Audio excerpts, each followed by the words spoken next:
আমরা স্বাস্থ্য ভবনে আজকে এখানে আসলে যারা বাড়িতে আছেন তারা বুঝতে পারতেন যে ডাক্তারদের সমর্থনে, জুনিয়র ডাক্তারদের সমর্থনে হাজার হাজার মানুষ আজ পশ্চিমবঙ্গের বিভিন্ন প্রান্ত থেকে এসে তাদেরকে সমর্থন জানিয়েছে।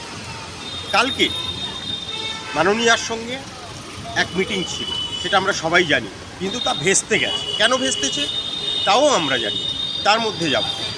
কিন্তু আমাদের কুণাল ঘোষ, মাফ করবেন, কুণাল ঘোষ না, পশ্চিমবঙ্গের সবথেকে প্রাজ্ঞ ব্যক্তি, যিনি সর্ববিষয়ে পারদর্শী এবং এই মুহূর্তে যিনি এক্সপার্ট হয়ে উঠেছেন অডিও ভিডিও ভাইরাল, তিনি আজকে একটি অডিও প্রকাশ করেছেন। সেখানে কি দেখা গেছে? সেখানে দেখা গেছে যে জুনিয়র ডাক্তাররা নিজেদের মধ্যে আলোচনা করছে এবং বিভিন্ন মত উঠে আসছে। মাননীয়ার সঙ্গে আলোচনায় যাওয়ার আগে বিভিন্ন মত বিভিন্নজন প্রকাশ করছে। কেউ বলছে যে আমাদের গিয়ে এই লাইভ স্ট্রিমিং না করলেও হয়, আমরা মিটিংটা বরঞ্চ করি। কেউ বলছেন যে সুপ্রিম কোর্টে মামলাটা চলছে, আমরা ফেঁসে যাব না। বিভিন্ন মত, সেটাই তো হওয়া স্বাভাবিক। এটা হচ্ছে গণতন্ত্র।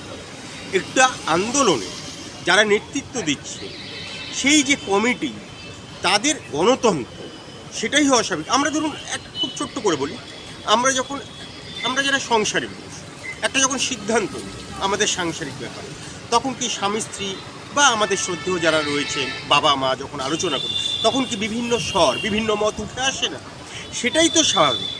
আসলে তৃণমূলের দলে তো এই কালচারটা নেই। সেখানে তো একটাই স্বর, সেটা হচ্ছে দিদির স্বর, তিনি যা বলবেন সেটাই শেষ কথা। কিন্তু এই আন্দোলনে যারা নেতৃত্ব দিচ্ছেন তারা তো সেই ঘরানা নয়, বিভিন্ন মত তো উঠেই আসে। আশ্চর্য, তৃণমূল এইটাকে হাতিয়ার করার চেষ্টা করছে, কিছু না পেয়ে এইটাকে হাতিয়ার করে বলছে এই আন্দোলন থেমে যাবে, এই আন্দোলনে আজকে যারা আছে তাদের মধ্যেই দ্বিধান্বিত ভেঙে যাচ্ছে।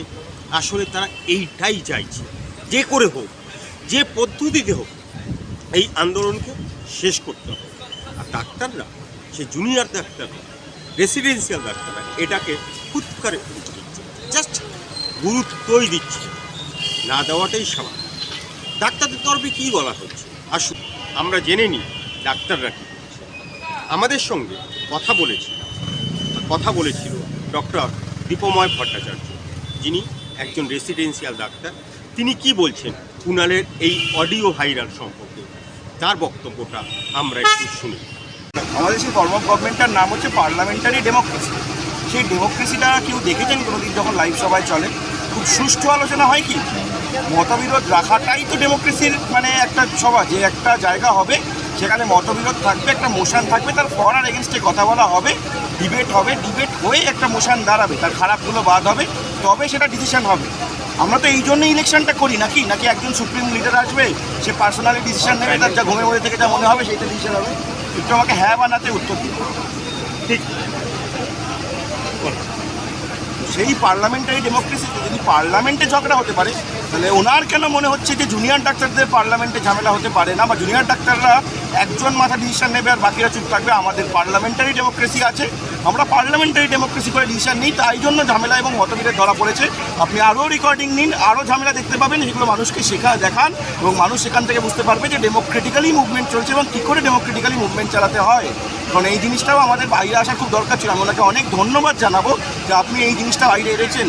তাহলে মানুষ হয়তো ভাবছিল যে একজন দুজন নেতা চালাচ্ছেন, আপনি ওটা ভেঙে দিয়েছেন। আমি আপনাকে কুর্নিশ জানাই যে কোনো মানে জুনিয়র ডাক্তাররা যে ডেমোক্রেটিক্যালি একদম মেডিকেল কলেজগুলো সব মিলিতভাবে মুভমেন্ট চালাচ্ছে, সেটা আপনি সামনে তুলে চলছেন। আপনাকে ধন্যবাদ, অসংখ্য ধন্যবাদ।